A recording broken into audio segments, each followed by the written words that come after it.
Hi Sudhanshu ji, welcome to वीरल बयानी। Thank you so much. सब पहले तो मैं जानना चाहूँगी, टॉप 3 में आकर आप ट्रेचर से आउट हो गए, आपको टॉप फोर में हाँ। मतलब वो जर्नी की अगर मैं बात करूँ, क्या सोचकर आपने ट्रेचर लिया था और वो जर्नी कैसी थी आपके लिए? देखिए, जर्नी तो बहुत अच्छी रही थी। मैं ये नहीं कहूँगा कि मुझे जर्नी में कोई प्रॉब्लम हुई। The journey was beautiful. हम लोग को शूटिंग करने में बहुत मज़ा आया, बहुत आनंद आया।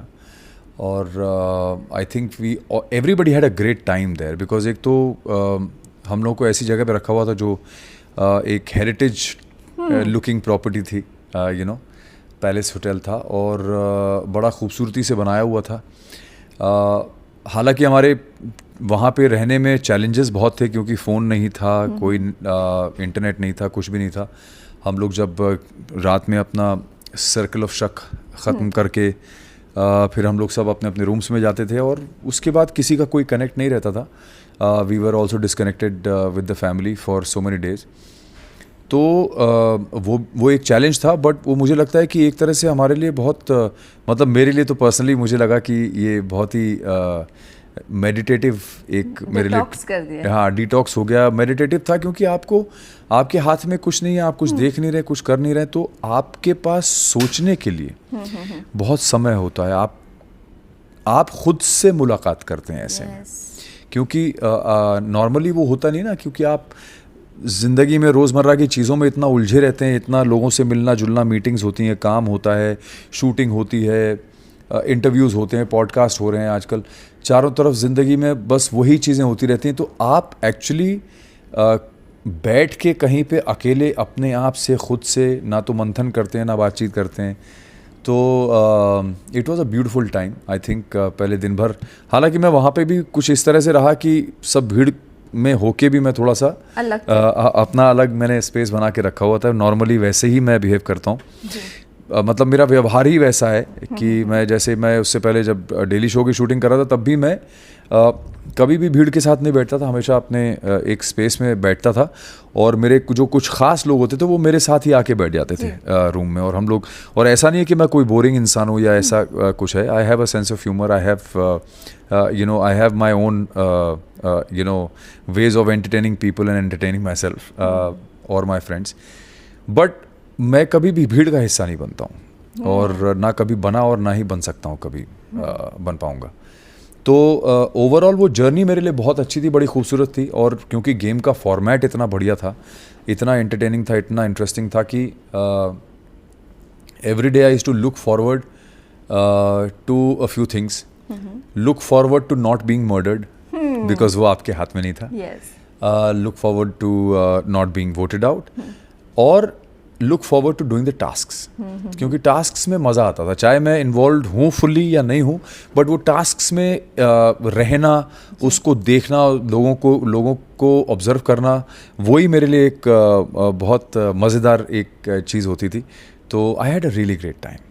वेल, इसी के साथ साथ कहीं ना कहीं कह सकते हैं, जब अपने आप को डिटॉक्स कर रहे होते उस वक्त हमारा दिमाग चलता है, और वो पूरा गेम जो था पूरा माइंड गेम था, राइट?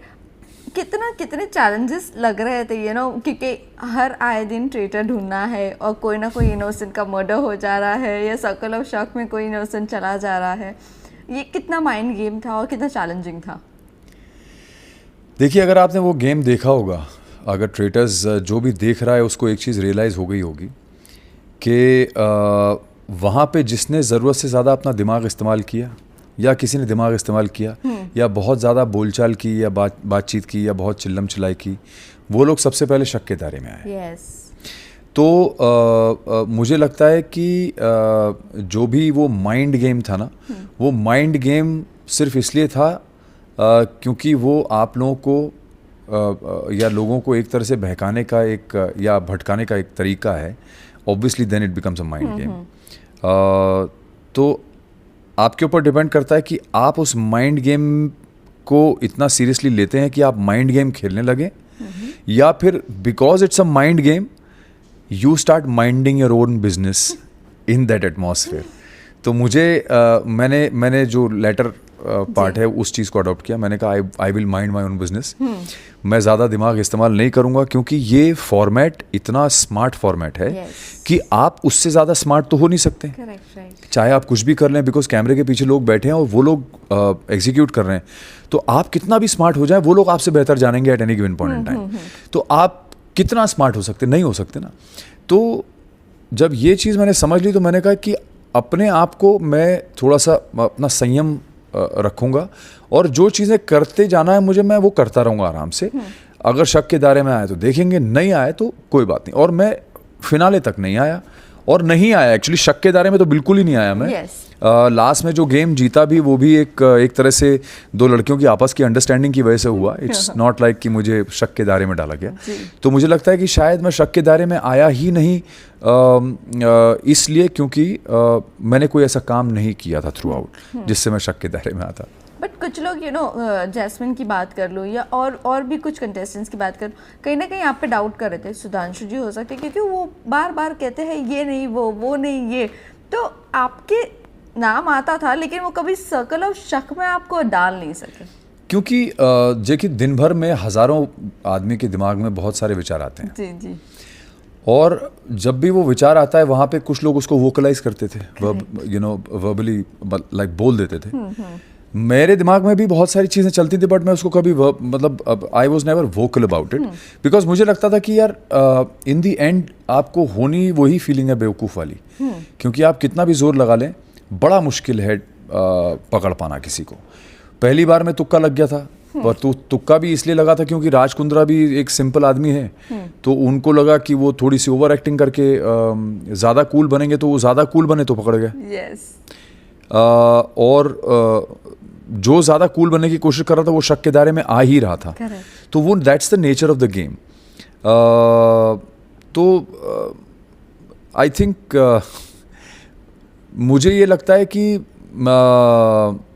मैंने ये गेम जिस तरह से खेला वो ये था कि स्ट्रैटेजाइज ज़्यादा करना नहीं है, ना स्ट्रैटेजी बनानी है, बिकॉज स्ट्रैटेजी बना के कोई भी फ़ायदा नहीं है वहाँ पे। और ये चीज़ एक्चुअली हर रात सर्कल ऑफ शक पे प्रूव हो रही थी जी। 10 नाम लोग लेते थे सुबह से शाम तक, और रात में किसी और का नाम आता था और वो गलत निकल जाता था। तो जो लोग स्मार्ट बने भी, मतलब सो कॉल्ड जिन्होंने बहुत सारी बातचीत की, बड़ी मेहनत की, बहुत दिमाग लगाया, according to people they played really well, मतलब बहुत सारी बातचीत की, बहुत कुछ लड़ाई गाली गलौज ये सब चीज़ें हुई, बट उसका रिजल्ट कुछ नहीं निकला। ऐसा नहीं कि वो इतना सारा मेहनत कर रहे थे या इतना कमाल का उनका दिमाग लग रहा था कि लास्ट में वो हम लोग सर्कल ऑफ शक में ट्रेडर्स को पकड़ पा रहे थे, ऐसा कुछ नहीं हुआ है। तो कहीं ना कहीं it was a strategy for me to not have a strategy. And जिन लोगों ने दिमाग लगाया, जैसे जैस्मिन भी बेचारी बड़ी भोली है, उसने भी हर बार जो सोचा फिर वो बाद में उसका रोना चालू हो जाता था कि यार मैं इस गेम के लिए बनी नहीं हूँ, मैं ये नहीं हूँ, मैं वो नहीं हूँ। तो I think that is how it is, the game is very very smart and you can't out smart the game. Well, जिसने बहुत ज़्यादा दिमाग लगाया है ना, वो कहीं ना कहीं रोया है इस गेम में। आपसे जानना चाहूँगी, ये रियलिटी शो चूज़ करना क्या मोटिव था? आपका पहला रियलिटी शो है ये, सो क्या मोटिव था? नहीं, मोटिव कुछ भी नहीं था। Sometimes you do things just because you want to experience them. तो मेरे लिए एक रियलिटी स्पेस जो मैंने सोचा नहीं था कि कभी मैं कर पाऊंगा या करूंगा, क्योंकि जिस तरह के रियलिटी शोज हमारे कंट्री में बन रहे हैं वो बहुत ज़्यादा बहुत नेगेटिव स्पेस में होते हैं। तो मैं उस स्पेस में नहीं बिलोंग करता हूँ, इसलिए मैंने कभी सोचा नहीं था। BBC ने जब मुझे अप्रोच किया तो मुझे ये कंफर्म किया गया था कि ये रियलिटी शो दूसरे रियलिटी शोज से ज़मीन आसमान का फ़र्क होने वाला है, क्योंकि ये एक नीश ऑडियंस के लिए बन रहा है। और इसमें बहुत अलग अलग तरह के लोग आएंगे, अच्छे किस्म के लोग आएंगे, और अच्छे किस्म के लोग आए। 85% बहुत अच्छे लोग आए उसमें, 15% दुनिया जानती है कौन थे। तो अब वो शायद 15% उनको लाना इसलिए ज़रूरी था क्योंकि कुछ तो उनको हल्ला चाहिए था। नहीं तो पता चलता कि पूरी फिल्म जो है वो पूरी जो सीरीज़ है वो राजा हरिश्चंद्र से कंपेयर हो जाती है कि साइलेंट मूवी थी, उसमें कोई कुछ बोल ही नहीं रहा था। तो इसलिए उनको चाहिए था शायद कि कुछ लोग शोर हल्ला गुल्ला गाली गलौज करने वाले आएँ, और ऐसे लोग लाए गए तो उन्होंने किया एंटरटेन लोगों को। सो वो 15% में कह सकते हैं वो जेन ज़ी लोग हैं। हाँ बिल्कुल बिल्कुल 15% में वही लोग थे जी। जो सो कॉल्ड जेंजी वाले हैं, वही लोग थे। और वो बेचारे, मुझे दुख होता है उन लोगों को देख के और उन लोगों की बातें सुन के, बिकॉज वो बहुत भटके हुए हैं। उनको लगता है कि वो बहुत उनको ये भ्रम है इस चीज़ का जी। कि वो लोग कुछ हैं, यू नो, कुछ हैं, कुछ बहुत बड़ी हस्ती हैं या बहुत बड़ी शख्सियतें हैं वो लोग। Correct. और वो बातचीत भी उस हिसाब से करते हैं, उनका एटीट्यूड भी वही है। हम लोग इतने साल से काम करते आ रहे हैं, इतना काम किया है, इतनी मेहनत की है, इतना कुछ किया है, लेकिन आज भी हमको लगता है कि यार हमारी तो शुरुआत भी नहीं हुई अभी, यू नो। और जेन्युइनली ऐसा है, क्योंकि मैं अपने ऊपर जब देखता हूँ तो मेरे ऊपर कितने ऐसे कलाकार हैं जिन्होंने कितना अचीव किया हुआ है, कितना काम किया, कितनी मेहनत की है, मुझसे 10-10 गुना ज़्यादा मेहनत की हुई है। और यू नो, और हम उस देश में रहते हैं जिसमें ऐसे ऐसे सुपरस्टार्स हैं जो दुनिया भर में जाने जाते हैं, चाहे वो बच्चन साहब हों, चाहे शाहरुख खान हो। ऐसे कितने लोग हैं, इरफान खान साहब थे, ऐसे ऐसे आर्टिस्ट हमने देखे हैं जिन्होंने, और उनकी इन सब की ज़िंदगियाँ जो हैं वो एक अपने आप में एक कहानियाँ हैं, एक अपने आप में इंस्पिरेशन है। तो ये जो लोग हैं, या ये जो कलाकार हैं, ये लोग वो हैं जिनको देख, you know, you look up to them कि भाई ये लोग अचीवर्स हैं, ये लोग कुछ हैं। और वो भी अपने आप को नहीं मानते हैं। बच्चन साहब आज भी इस उम्र में भी लगातार मेहनत कर रहे हैं, लगातार काम कर रहे हैं, वो आज भी जिम जा रहे हैं, इतना कुछ होने के बाद उनके साथ वो आज भी उतनी मेहनत करते। ये लोग वो हैं जिनको आप इंस्पिरेशन मान सकते हैं। बट ये जो द सो कॉल्ड जेंजीज जो जिनकी बात आपने की है, वो ऐसी भटकी हुई ब्रिगेड है। मुझे लगता है, मुझे कभी कभी घबराहट होती है कि अगले 1 साल में इनका क्या होगा, यू नो। अभी तो एक हवा चली हुई है कि यार इंस्टाग्राम, ये सोशल मीडिया पे बहुत सारी इनकी बातचीत हो रही है, इनके वीडियोस बड़े वायरल होते हैं क्योंकि उसमें गाली गलौज बहुत होता है। और वो जाके किसी वो गोरे की फिरंगी की बेइज्जती कर रहे हैं, या कोई नाले में लोटे लगा रहा है, या कोई कुछ कर रहा है, कोई कुछ कर रहा है। ये जो कंटेंट जिसको ये लोग बोल रहे हैं, कंटेंट नहीं है, you know. This is not content, this is a joke actually. This is ये तमाशा है एक्चुअली। ये कोई ऐसी चीज़ नहीं है जिसमें आप बोलेंगे कि इसमें किसी भी तरह की कला का कोई इन्वॉल्वमेंट है। और ये लोग इतना भटके हुए हैं कि इनको लगता है कि यही चीज़ जो है वो जेंजी कनेक्ट करती है, यही चीज़ कूल है। और ऐसे बहुत सारे हज़ारों लोग हैं जो इनको फॉलो भी करते हैं। और वो शायद मेरे ऐसा बोलने पे बहुत सारी गालियाँ भेजेंगे भी, जो आ चुकी हैं already. But it does not matter. But दुख इस बात का है कि हमारे आने वाली पीढ़ी में इतने सारे लोग ऐसे भी हैं जो इस तरह के लोगों से इंस्पायर हो रहे हैं, जो इतना घटिया टाइप का सो कॉल्ड कंटेंट डालते हैं और उसको फॉलो करते हैं और उस पर एंटरटेनमेंट हो रहा है। तो ये थोड़ा सा मुझे दुख भी होता है इस बात का कि I wish they could understand what good content is and what art is, you know, because we are all part of the you know performing arts. एंड एक से एक कलाकार हैं हमारे आसपास हैं, हमारे चारों तरफ हैं।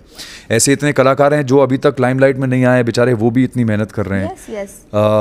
तो मुझे लगता है कि ये बड़े दुख की बात है कि ऐसे लोग भी हैं जो इस तरह से अपने आप को so called influencers, so called celebrities, you know, I don't know, I somehow can't relate to these terms with these people because I would rather call somebody who spent 10 years in working towards their skill and Yes. you know honed their skills and मेहनत की है, उन्होंने काम किया है, लोगों को entertain किया है सालों साल, 10-15 साल से करते आ रहे हैं वो। तो ऐसे लोगों को मैं अगर सेलिब्रिटी या सेलिब्रेटेड आर्टिस्ट मानूं तो मुझे लगता है कि वो थोड़ा सा जस्टिफाइड होता है, very true. You know. Otherwise तो I think this is all very very dirty. But हम देखिए, आप जब भी ब्रेकफास्ट पर सब आते थे, आप 2-3 लोगों से बहुत दूर रहते थे, सूफी, उर्फी, अपूर्वा जी। सूफी और अपूर्वा के जाने पर क्या रिएक्शन था आपका? लाइक अंदर से क्या फीलिंग आ रही थी? Is it right, is it wrong, नहीं जाना चाहिए था, जाना चाहिए था, व्हाट? देखिए, मुझे हर किसी के जाने का थोड़ा दुख तो होता था, बिकॉज वहाँ पे हम लोग सब एक साथ थे, तो एक होता है ना कि थोड़ा सा एक इमोशन अटैच हो जाता है, सेंटिमेंट अटैच हो जाता है। तो सब लोग इतना मज़ा कर रहे थे, इतने हम लोग गेम्स वगैरह खेल रहे थे, इतना कभी पूल टेबल, कभी कुछ कहीं बैठ के बातचीत हो रही है, गुफ्तगू हो रही है, ये सब चीज़ें होती, तो एक माहौल बना हुआ था। तो उनमें से एक एक करके जब दो करके लोग निकल रहे थे रोज़, तो ऑब्वियसली थोड़ा दुख होता ही है।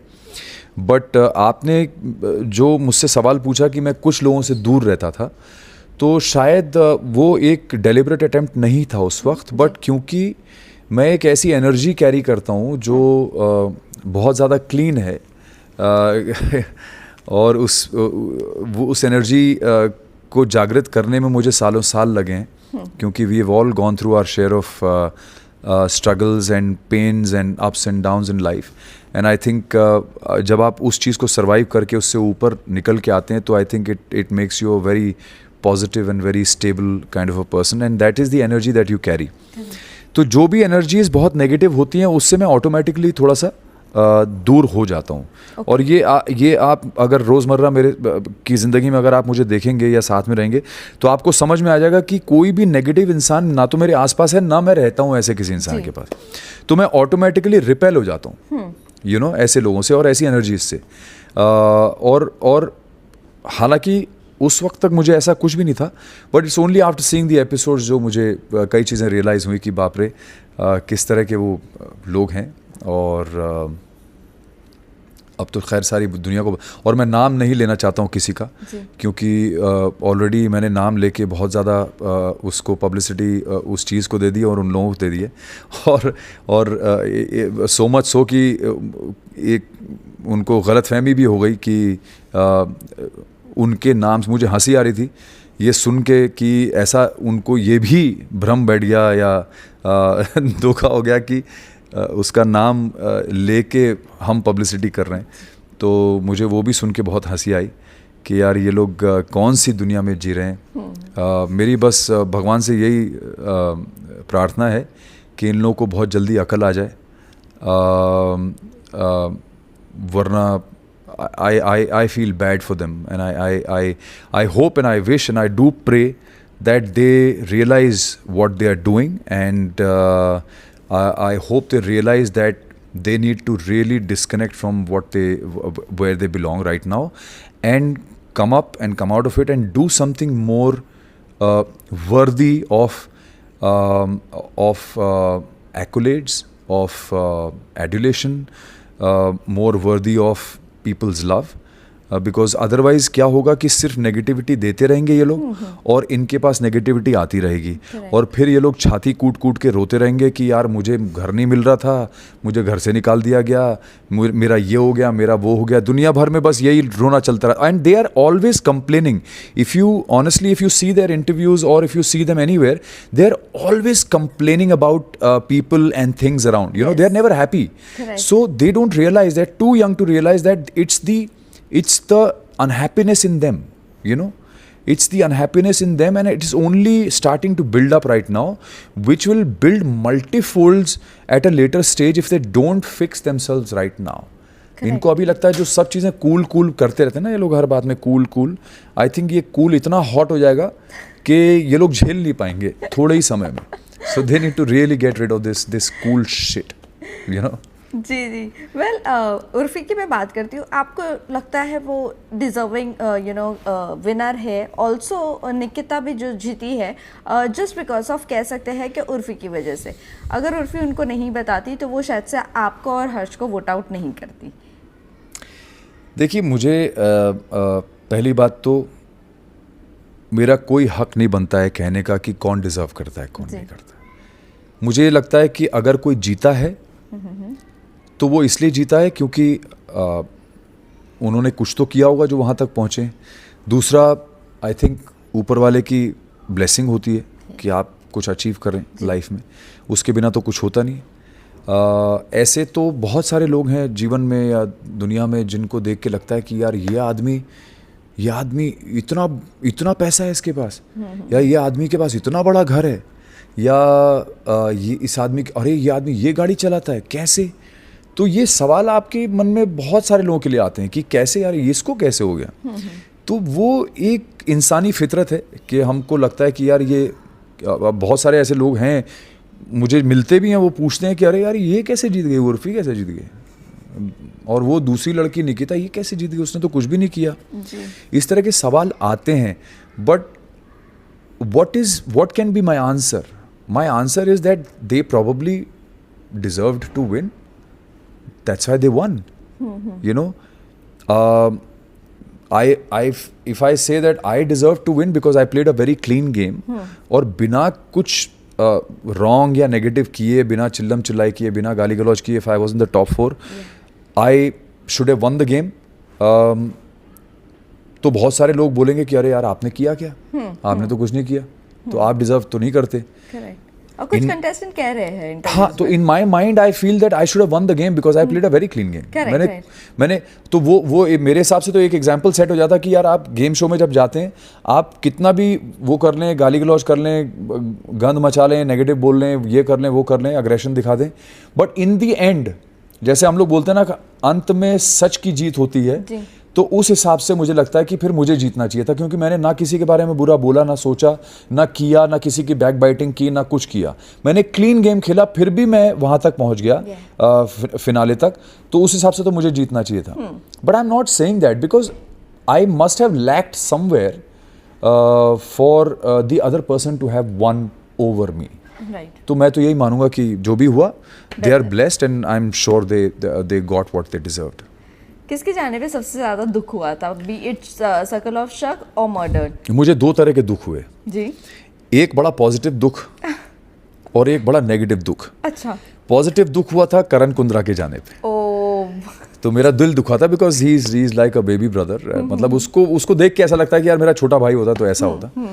तो I felt really bad when he went. And जो एक नेगेटिव दुख होता है कि जिसको मैं डिफेंड कर रहा था वो ट्रेटर निकली, वो एलनाज के टाइम पे हुआ था. जी. तो दो तरह के दुख हुए, एक पॉजिटिव था, एक नेगेटिव. करेक्ट. बट एलनाज के साथ आपका नाम भी बहुत बार जोड़ा गया कि हाँ, वो एक एपिसोड में एक्चुअली वो इसीलिए मैंने शायद जो हर्ष को मैंने थोड़ा सा जो मुझे लगता है जो मैंने उसको रिस्पॉन्ड किया था उसकी इस बात पे, वो इसी वजह से था. क्योंकि क्या होता है कि आप ना, हम लोग कई बार ये भूल जाते हैं कि आप एक तो क्या बोल रहे हैं, किसके बारे में बोल रहे हैं, और आप जो बोल रहे हैं उसका क्या इम्पैक्ट पड़ सकता है. तो अगर मैं ऐसी हंसी मजाक में खेलते खेलते किसी के बारे में कुछ बोल दूं, वहाँ पे अगर 4 लोग बैठे हैं उसमें से शायद 2 लोगों को वो चीज़ सच लग जाए. या वो नैरेटिव में विश्वास कर लें कि अरे अच्छा, ओ सुधांशु के जोक पे अलनाज हंसी. हालांकि उसने बात ऐसी कुछ बोली नहीं थी, उसने जो चीज़ बोली वो मुझे भी बड़ी फनी लगी कि सुधांशु जी एलनाज पे लट्टू हो रहे हैं. तो इसने आई थिंक किसने पूछा था कि क्यों, आपको कैसे लगा, जन्नत ने या किसी ने पूछा था. तो बोलता नहीं, वो एलनाज को हंसाने की कोशिश कर रहे थे. तो मैंने कहा यार ये कौन सी चीज़ है, ये मतलब ये कौन सा तरीका है किसी को बोलने के लिए कि अरे ये लट्टू हो रहा है, हंसाने की. एक्चुअली तो हर्ष बैठा हुआ था उसके साथ वहाँ पे पीछे, और वो तो continuously because he is a stand up comedian, तो उसका काम ही वही है. तो वो मार रहा था, बट शायद वो मेरी किसी बात पे हंसी थी, उसकी हंसी निकल गई थी, तो शायद उसको लगा होगा कि मैं हंसाने की कोशिश कर रहा था. हालांकि मैंने ऐसी कोशिश नहीं की थी. Having said that, I think एलनाज played really well. I think उसने बहुत अच्छी एक्टिंग की, इनोसेंट होने की. बात पे हैं करके वो ऐसे जैसे मतलब वो गुआची गां होती है ना, पंजाबी में टर्म होता है गुआची गां, मतलब खोई हुई गाय जो होती है. तो वो वैसे बिहेव कर रही थी, ऐसे करके वो देखती रहती थी कि कुछ समझ ही में नहीं आ रहा है. तो उसने बहुत अच्छा किया. I think she deserves to get a couple of very good films और सीरीज बिकॉज उसने बहुत अच्छी एक्टिंग की. And what about Purav? वो तो मतलब अंडरडॉग निकला. Purav I think was the best player according to me. I think उसने बहुत ही अच्छा खेला, बहुत ज़्यादा अच्छा खेला. मुझे समझ में अभी तक नहीं आया कि वो कैसे आउट हो गया और कैसे वो हार गया, या कैसे वो नैरेटिव शुरू हुआ उसके अगेंस्ट में. वो अभी तक मैं फिगर आउट नहीं कर पाया हूँ, because according to me he was the winner. According to me, he was the winner because he played really, really well. Yes, exactly. हमारे लिए भी वही विनर थे.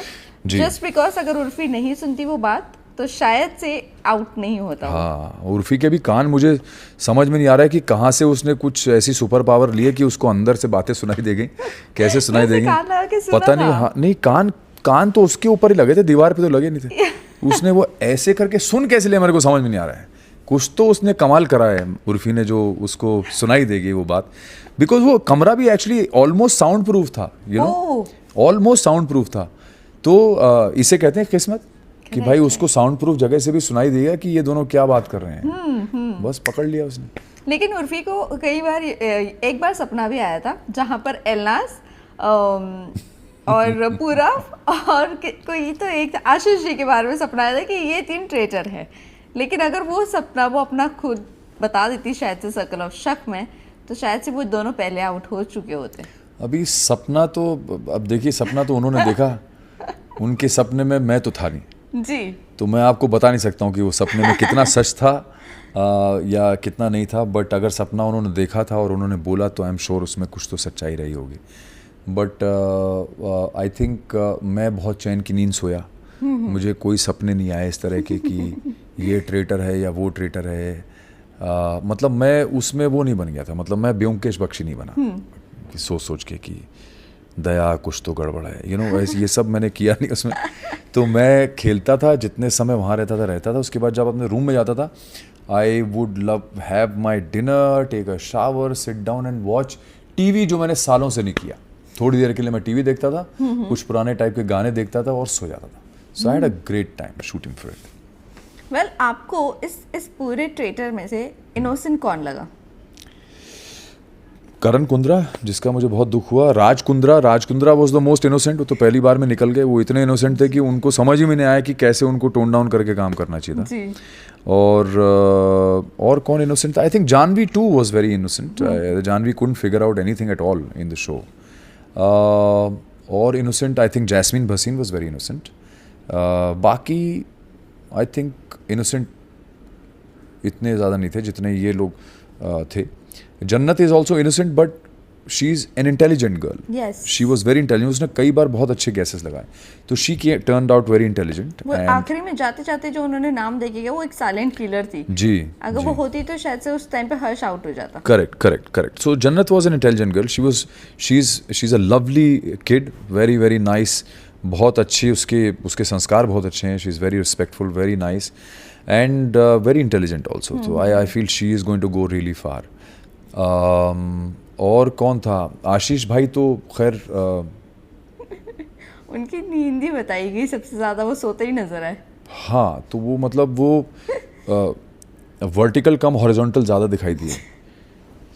तो वो भी बेचारे बहुत इनोसेंट ही हैं, इसका मतलब। हाँ, तो लेटे मतलब रहे। वो गेम के लिए सही थे नहीं थे? What do you think? वो आई थिंक वो उनका अपना तरीका था। उनको लगा कि वो हॉलिडे पे आए हैं, वो लेटे रहे अपना, बढ़िया खा पी के लेटते रहते, सोते थे, बढ़िया टास्क में जाते थे, थोड़ा बहुत करते थे, फिर आके फिर लेट जाते थे। लेकिन हमें कुछ एक कंटेस्टेंट से पता चला है कि मुकेश सर बहुत घबराए हुए लग रहे थे। मुकेश पता नहीं क्यों, आई थिंक वो भी बेचारा थोड़ा सा वर्कड अप हो गया था।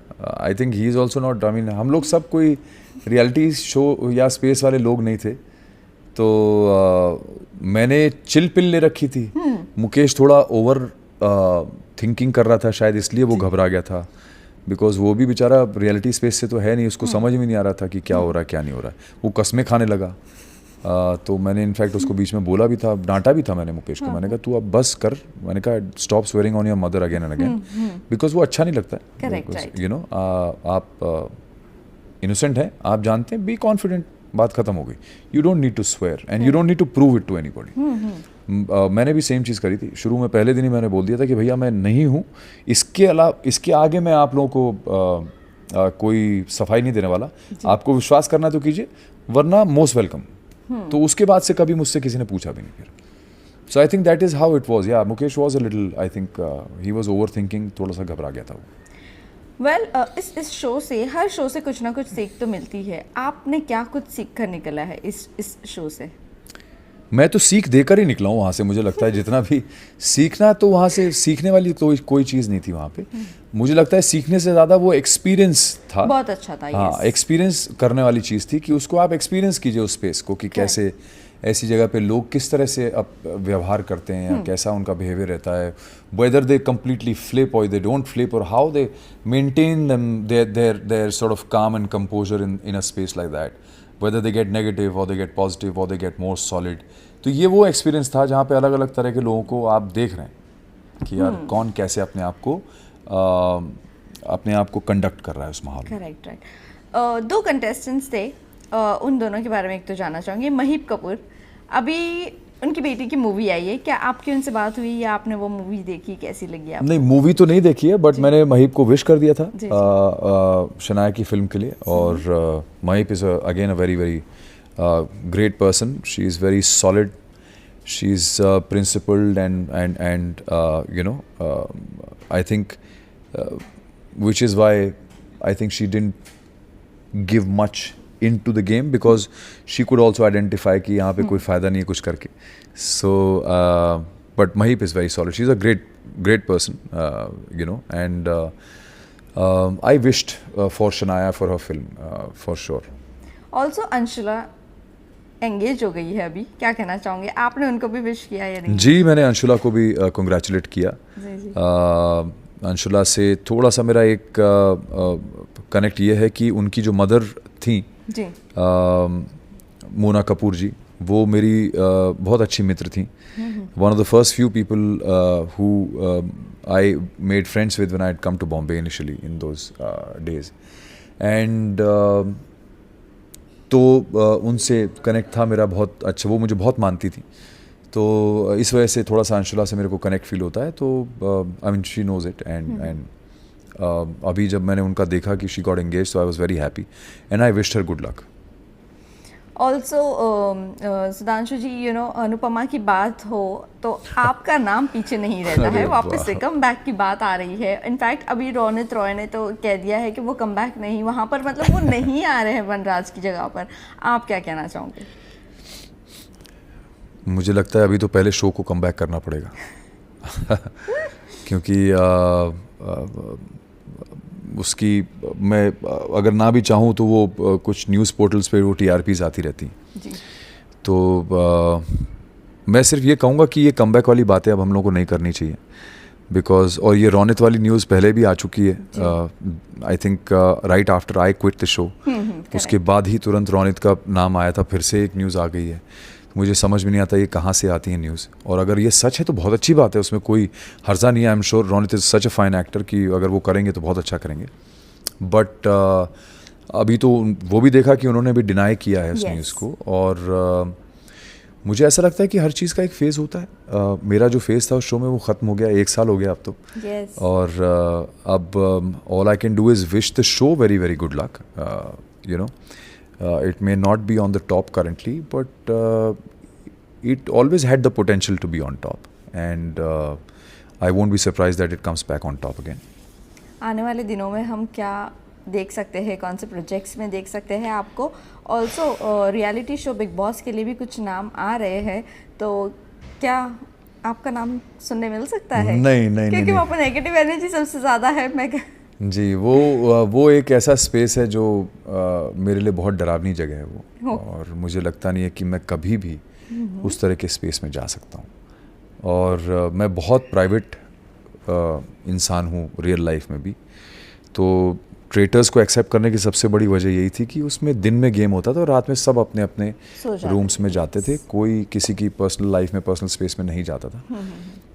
तो वो मेरे लिए एक वजह थी, बहुत बड़ी वजह थी कि मैंने उसको एक्सेप्ट किया. But not in a space like big boss. तो आने वाले दिनों में कोई प्रोजेक्ट्स आ रहे हैं आपके, मूवी आ रही है, एनीथिंग?